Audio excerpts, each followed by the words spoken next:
امریکہ سے جنگ کے دوران ایران نے مارچ میں ایک بہت بڑا حملہ کیا امریکہ کے مفادات پر۔ کویت کے اندر اس کے ایک بیس ہے جو فوجی بیس تھی، اس کو اڑا دیا، اس میں شدید تباہی پھیلائی۔ کیمپ گورنگ اس کا نام ہے اس بیس کا، اور وہاں پر جو تباہی پھیلائی گئی اس کے بارے میں جب آ کر ایرانی پائلٹس نے بتایا ہے ابھی ٹی وی پر ایران کے، تو سب دنگ رہ گئے ہیں، سب حیران رہ گئے ہیں، اور اس تفصیل کو سن کر اندازہ ہوتا ہے کہ جنگیں صرف ساز و سامان پہ نہیں لڑی جاتی، جدید ہتھیاروں پہ نہیں لڑی جاتی، بلکہ عزم، حوصلے اور توکل پہ بھی لڑی جاتی ہیں۔ اور جب ان سب چیزوں کو آپ ملا کر سامنے آتے ہیں تو لے کر آتے ہیں میدان جنگ میں، تو اس کے بعد معجزے رونما ہوتے ہیں، اور کچھ ایسی باتیں کہ جن کو سن کے لگتا ہے یا تو یہ معجزہ ہے، اور اگر آپ کسی عام انسان کو بتائیں تو وہ کہے گا کہ یہ تو شاید کسی مووی کا سین آپ مجھے بتانا چاہ رہے ہیں، یہ تو فلموں میں ہی ہو سکتا ہے، یہ حقیقت میں کیسے ہو سکتا ہے۔ لیکن اگر میں اس کی تفصیل آپ کو بتاؤں تو آپ خود بھی اس کو بہت دلچسپی سے سنیں گے اور حیران رہ جائیں گے۔ میرا نام اظہر علی خان ہے اور آپ دیکھ رہے ہیں آج کی بات۔ ایران کے ٹی وی نے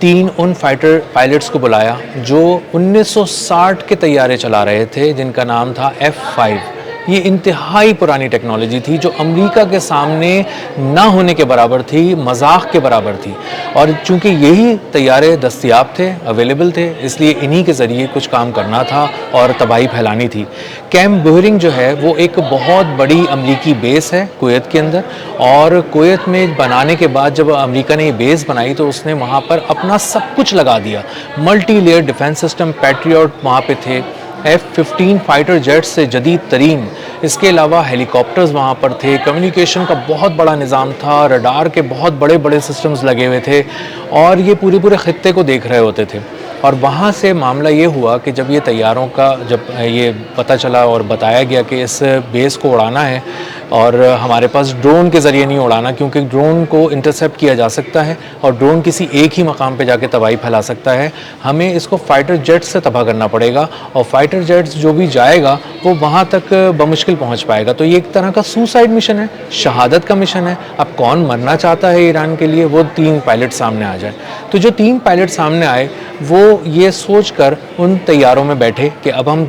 اپنے آخری سفر پہ جا رہے ہیں، آخری فوجی مہم پہ جا رہے ہیں، اور اب ہمیں جا کر کویت میں بہت بڑے پیمانے پر امریکی فوجی بیسز پہ تباہی مچانی ہے، اور وہاں پر تباہی پھیلانے کے بعد ہمیں وہیں شہید ہو جانا ہے کیونکہ ہمارے طیارے ہم واپس نہیں لا سکیں گے۔ F-5 یہ فائٹر جیٹس نے ایران سے جب اڑان بھری تو یہ کوثر طیارے بعد میں کہلائے ہیں F-5، اور یہ F-5 طیارے 1960 کی دہائی کی ٹیکنالوجی لے کر وہاں پر پہنچے اور اڑے، اور جو سفر طے کیا انہوں نے وہ ہی بہت ہی حیران کن اور دلچسپ ہے۔ انہوں نے بہت ہی لو فلائٹ کی کیونکہ ان کو پتہ تھا کہ ہم اگر طیارے کو اسی کے حساب سے اڑائیں گے، ہزاروں فٹ اوپر اڑائیں گے، تو وہاں پہ ایووکس طیارے گھوم رہے ہیں امریکہ کے، اس کے علاوہ ان کے بہت بڑے بڑے ریڈارز لگے ہوئے ہیں، ملٹی لیئر ڈیفنس سسٹم لگے ہیں، پیٹریوٹ لگے ہیں،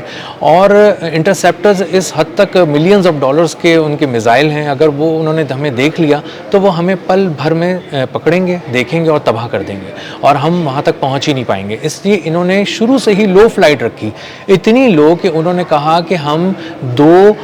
بحری جہازوں کے درمیان سمندر سے گزرے تو ہمیں وہاں پہ جو سیلرز اس میں موجود تھے انہوں نے اپنے ڈیک سے نیچے جھانک کے ہمیں دیکھا کہ یہ کیا گزر رہا ہے، اور ہم طیارے اتنے نیچے لے کے گئے، یعنی اس کی جو اونچائی تھی وہ زمین سے محض 50 فٹ اوپر تھی، اور کچھ جگہوں پہ 80 فٹ تک اوپر تھی، اور نیچے فلائٹ رکھنے کی وجہ سے، نچلی پرواز کی وجہ سے یہ امریکہ کے ریڈار میں نہیں آئے، اور جب پانیوں کو انہوں نے کراس کیا تو انہوں نے کہا یہ ہماری اسٹریٹجی تو بہت کامیاب ہو گئی ہے، اور وہ جب کویت میں داخل ہوئے تو انہوں نے کہا کہ شاید اب زمین کے اوپر جو ہم اڑ رہے ہیں، پہلے پانیوں پہ اڑ رہے تھے، اب ہم زمین پہ اڑ رہے ہیں تو شاید ہمیں بھی اب ان کے جو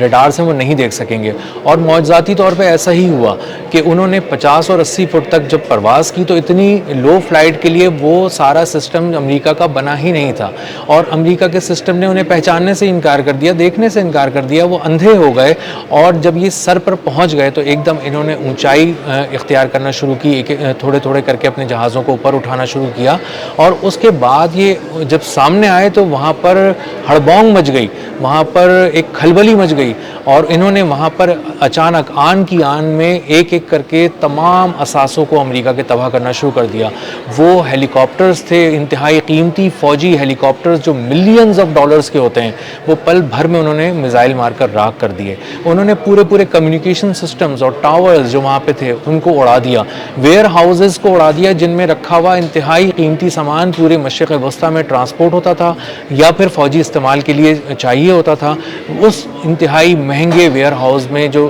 سامان تھا اس کو انہوں نے تباہ کر دیا, میزائل مار کر, بم مار کر, اور اس کے بعد وہ وہاں پر گھومتے پھرتے رہے, کیونکہ ڈرون کی طرح نہیں کرنا تھا کام, ایک فائٹر جیٹ کی طرح کرنا تھا کہ گھومنا پھرنا تھا. وہ اس کے اوپر ہی پرواز کرتے رہے اور ہر طرف تباہی مچاتے رہے. پیٹریوٹ سسٹم اس حد تک اوور ویلم ہو گیا, پاگل ہو گیا کہ اس نے اپنے میزائل فائر کرنے شروع کیے. جو ایوکس طیارہ تھا وہ بھی فضاؤں میں گیا اور وہ دیکھنا شروع ہو گیا, اس نے بھی جو ہے وہ الارم دینا شروع کیا کہ بھائی آپ جاگ جائیں, یہ دشمن کے طیارے یہاں پر پہنچ گئے ہیں اور بہت بڑے پیمانے پر تباہی مچا رہے ہیں. تو وہ سسٹم جو ہے وہ اوور ویلم ہو گیا, اس نے پاگلوں کی طرح میزائل فائر کرنے شروع کر دیے, انٹرسیپٹرز فائر کرنے شروع کر دیے, اور ان انٹرسیپٹرز کی وجہ سے $100 ملین کے 3 طیارے F-15 اچانک پل بھر میں راکھ ہو گئے. یعنی امریکہ نے اپنے ہی دفاعی نظام سے, اپنے ہی جدید میزائلوں سے, اپنے ہی جدید ترین طیاروں کا شکار کر لیا, اور یہ بھی ایک کامیابی ان کو ملی. اور اس کے بعد ان طیاروں نے جب تباہی مچا لی تو اس کے بعد بہت تیز اپنا سفر شروع کیا ایران کی طرف. ان کا یہی خیال تھا کہ ہم کسی بھی طرح جتنا زیادہ سفر ہو سکتا ہے وہ طے کریں, ایران کی طرف جائیں اور ایران کے قریب جا کر گر کر ہم تباہ ہو جائیں اور شہید ہو جائیں. لیکن اللہ تعالیٰ کو کچھ اور ہی منظور تھا. قدرت نے ایسا ساتھ دیا ان پائلٹس کا کہ ان پائلٹس نے اپنی رفتار کو میکسیمم کر دیا, اور اس کے بعد یہ ایران کی سرحد کے اندر داخل ہو گئے اور انہوں نے بہت ہی محفوظ طریقے سے جہاں بھی اپنے آپ کو محفوظ سمجھا وہاں پر لینڈنگ کی, اور اپنے آپ کو محفوظ بنا کر ایران کی قیادت کو پیغام دیا کہ ہم نے کویت کا کیمپ بیئرنگ جو ایئر بیس ہے امریکہ کا وہ مکمل طور پہ تباہ کر دیا. اربوں ڈالر کا وہاں پہ ہم نے نقصان کر دیا. وہاں پہ پیٹریوٹ سسٹم تھا, اڑا دیا. ملٹی لیئر ڈیفنس سسٹم تھا, اڑا دیا. F-15 طیارے تھے, اڑا دیے. اور بہت سارے ویئر ہاؤسز, کمیونیکیشن, ریڈارز کو سب تباہ و برباد کر دیا. اور بہت سے ایسے ہیلی کاپٹرز جو کھڑے ہوئے تھے ملینز آف ڈالرز کے, انہیں کھڑے کھڑے ہی تباہ کر دیا, ان کے اڑنے کا موقع ہی نہیں ملا. تو جب اس سے پتہ چلتا ہے کہ کس طرح جب آپ قدرت پر, اللہ تعالیٰ پر اپنا ایمان مضبوط رکھتے ہیں, اور جو کچھ بھی آپ کے پاس دستیاب ہوتا ہے, چاہے وہ 1960 کی ٹیکنالوجی کیوں نہ ہو, چاہے وہ پرانے طیارے کیوں نہ ہوں, آپ میدان عمل میں آ جاتے ہیں. اور جب آپ میدان عمل میں اپنا کل اثاثہ لے کر پہنچ جاتے ہیں تو معجزے رونما ہوتے ہیں. اس کی اب ویڈیوز بھی بنتی ہیں, تصویریں بھی آتی ہیں, خبریں بھی چھپتی ہیں, اور معجزے اب محض کہیں قصے کہانیوں میں نہیں رہ جاتے, بلکہ ان کی فوٹیجز بھی سامنے آتی ہیں, ویڈیوز بھی سامنے آتی ہیں, اور ان کو دیکھا جا سکتا ہے اور ان کو پڑھا جا سکتا ہے. یہ سارے واقعات ضرور پڑھنے چاہیے, اور پڑھ بھی رہی ہیں جو دنیا بھر کی ملٹریز ہیں, کہ کس طرح ایران نے امریکہ کے قدم اس کے مشرق وسطیٰ سے اکھاڑ دیے, اس کو برباد کر دیا, معاشی طور پر بھی, فوجی طور پر بھی, عسکری طور پر بھی, اور سفارتی طور پہ بھی. اور اب دنیا کسی اور ہی لہجے میں امریکہ سے بات کر رہی ہے, اور ایران کا قد پہلے سے بہت بڑھ چکا ہے, ایران پہلے سے بہت مضبوط ہو چکا ہے, اور معاشی میدان میں بھی کامیابیاں سمیٹ رہا ہے. اب تک کے لیے اتنا ہی. ملتے ہیں اگلے ولاگ میں کسی نئی خبر, نئے تجزیے اور نئے زاویے کے ساتھ. اللہ حافظ.